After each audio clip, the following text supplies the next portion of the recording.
तर संजय राऊतांनी मुख्यमंत्री शिंदे, उपमुख्यमंत्री फडणवीस आणि अजित पवार यांच्यावर बोचरी टीका केली। नाव न घेता तिघांचाही उल्लेख राऊतांनी 3.5 शहाणे असा केलाय। त्याचवेळी अर्धा शहाणा कोण यावरही राऊतांनी उगीच त्याची झोप कशाला उडवता, अर्धा शहाणा कोण ते उद्या सांगतो असं विधान केलं। त्यामुळे राऊतांचा रोख कुणाकडे याची चर्चा सुरू झाली।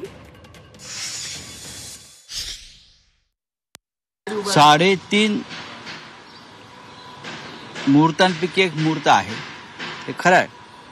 आणि आजच्या दिवसाला आपल्या कॅलेंडरमध्ये असेल, आपल्या जीवनामध्ये, आपल्या संस्कृतीमध्ये फार महत्त्व आहे। महाराष्ट्राच्या राजकारणामध्ये जे 3.5 शहाणे आज आपल्याला दिसत आहेत, महाराष्ट्राच्या राजकारणामध्ये जे 3.5 शहाणे आहेत,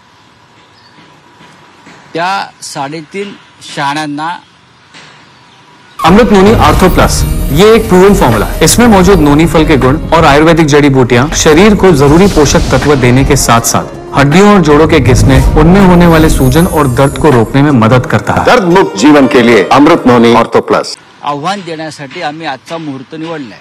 3.5 मुहूर्तापैकी एक। साहेब, तुम्ही अर्ध्या शहाण्याचं 3.5 मुहूर्तांपैकी 3.5 शहाणे म्हणाले, तर हे अर्धा शहाणा नेमका कोण आहे? अर्धा शहाणा नेमका कोण? आज गुढीपाडवा आहे, त्या अर्ध्या शहाण्याची झोप कशा करता उडवताय उद्या सांगेन तुम्हाला मी नक्कीच।